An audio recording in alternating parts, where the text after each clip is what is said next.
Oh, kawan-kawan semua, apa kabar? Semoga sampai dengan hari ini sehat semua. Selamat bergabung di channel Garuda Langit, channel yang membahas seputar sepak bola Timnas Indonesia. Dengan situasi seperti ini, kita kondisikan dan jangan lupa subscribe and like-nya. Oke, kawan-kawan. Ya, assalamualaikum warahmatullahi wabarakatuh. Apa kabar kalian semua? Selamat datang kembali di channel Garuda Langit. Sorry nih goyang-goyang. Ya, di video kali ini gue mau ngebahas soal timnas Jepang ya. Kita tahu baru-baru ini nih timnas Jepang ini lagi on fire banget nih, lagi gila-gilanya lah di luar Naila.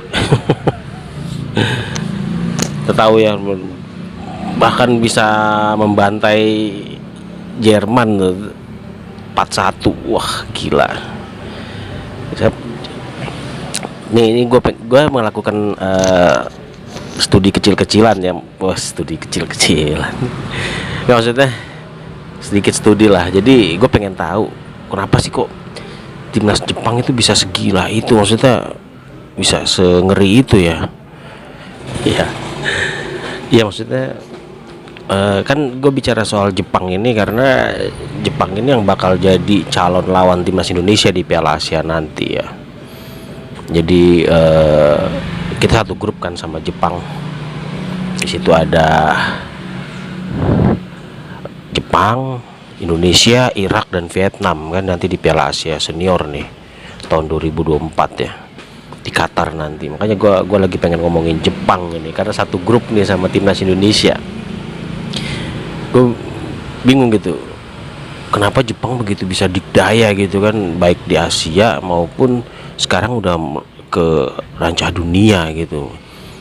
Kayak kita lihatlah kemarin FIFA Matchday kemarin, mereka ngebantai tim-tim yang boleh dikata tim-tim kuat juga gitu kan. Ada Venezuela, Peru, Jerman, Amerika atau apa saya lupa ya, pokoknya mereka Turki itu ngeri banget gitu kan. Gue pengen tahu kenapa sih kok bisa sehebat itu gitu timnas Jepang gitu. Terus gue telusuri kan, gimana sih mereka cara pembinaan mereka gitu kan. Mereka udah melakukan pembinaan sejak lama kan, timnas Jepang ini, sepak bola Jepang ini melakukan pembinaan terhadap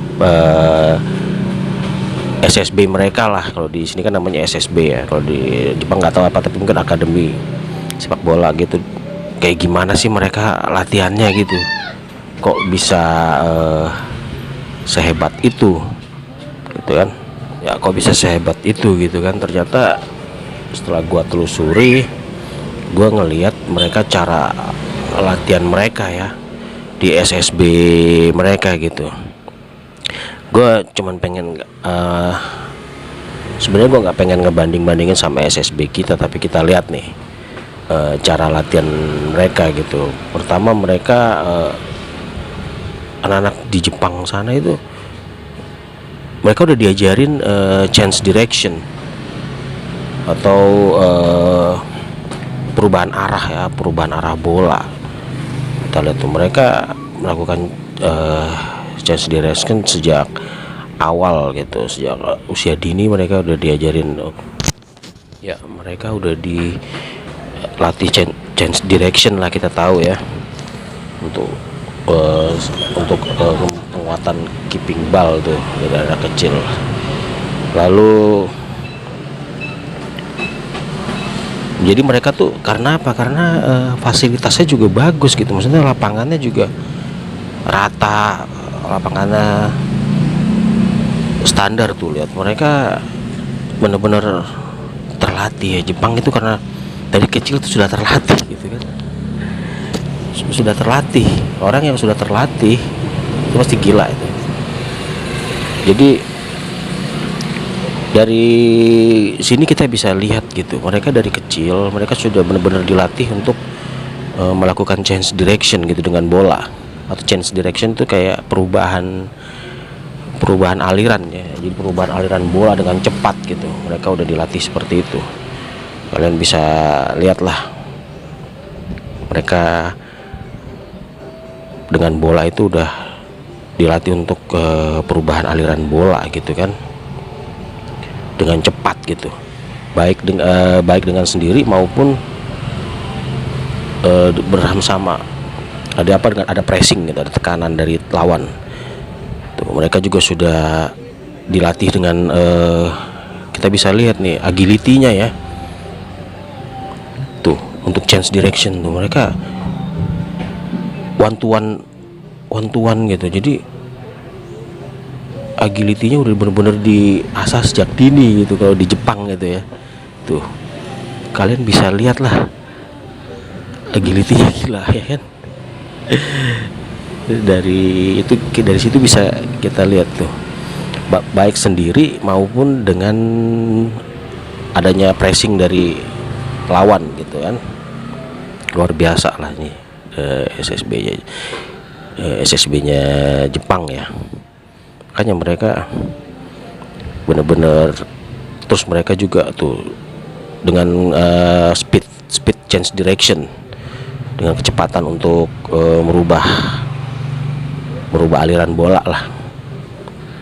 Mereka udah benar-benar dari kecil itu. Karena apa? Karena infrastruktur juga mendukung gitu. Udah lapangannya rata, bagus. Jadi olah bolanya juga enak gitu kan. Ya kalau di sini kita masih lihat gitu beberapa SSB yang lapangannya memprihatinkan. Jadi nggak maksimal gitu. Lapangannya gerendel-gerendel, bolanya lari kemana-mana, jadi nggak maksimal. Nah itu salah satu change direction ya.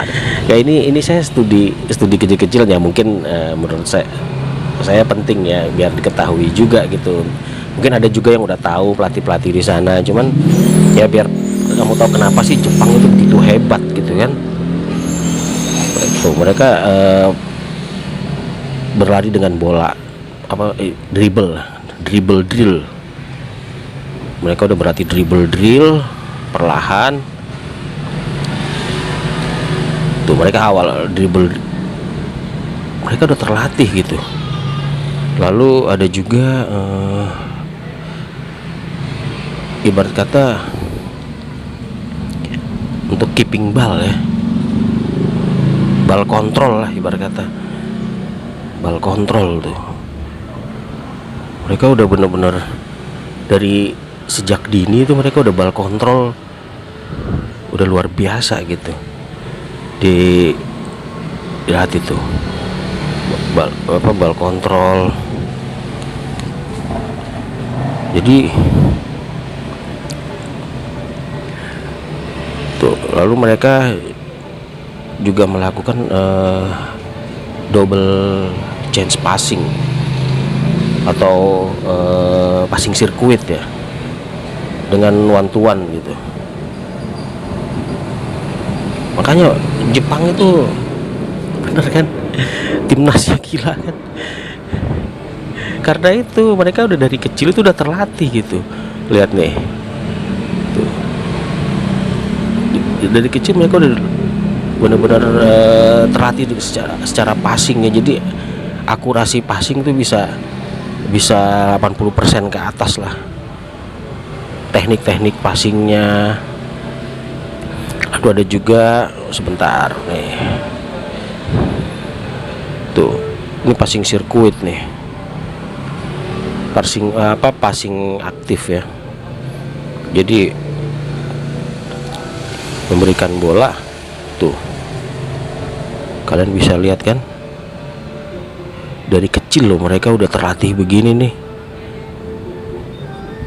Mereka tuh udah tahu harus passing gimana. Kalau dapat taktik gitu ya, kalau dapat taktik dari pelatih tuh mereka udah nggak bingung, karena udah ngerti soal passing sirkuit gitu.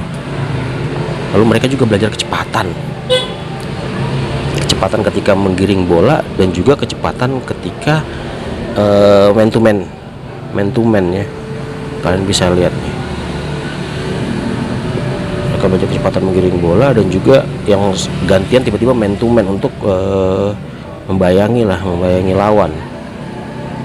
Tuh. Kalian lihat kan, ini latihannya di Jepang. yang saya lihat ya. Mereka bener-bener, nah ini juga nih, mereka latihan speed dan juga diikutin oleh pemain lawan lah. Mereka udah latihan speed gitu kan ya.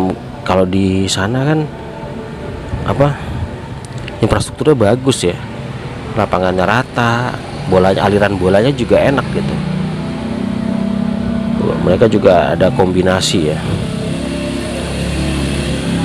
Kalau di sini kan, aduh, gimana ya? Jelasin aja. Ya mungkin ada beberapa yang sudah bagus lah, tapi masih terus terang masih banyak kekurangan kalau di sini untuk infrastrukturnya, kayak lapangan latihan itu masih banyak yang gerenjel lah ibarat kata. Tuh mereka latihan speed aja bisa kayak gitu. Dari kecil loh mereka terlatih gitu.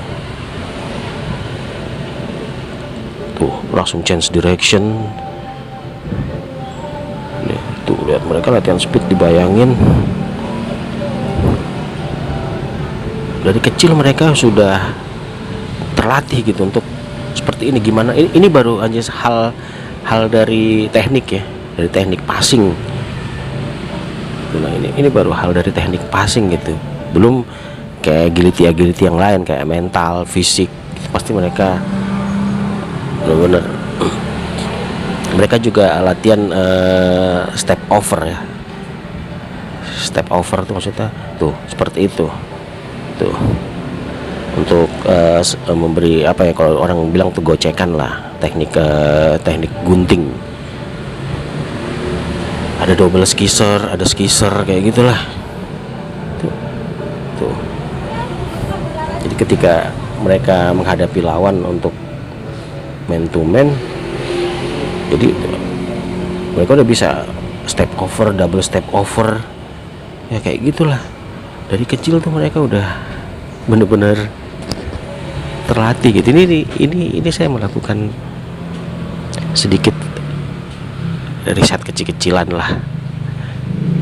The side step juga kayak langkah samping ya, untuk mengecoh back lawan lah kalau ini tujuannya ya.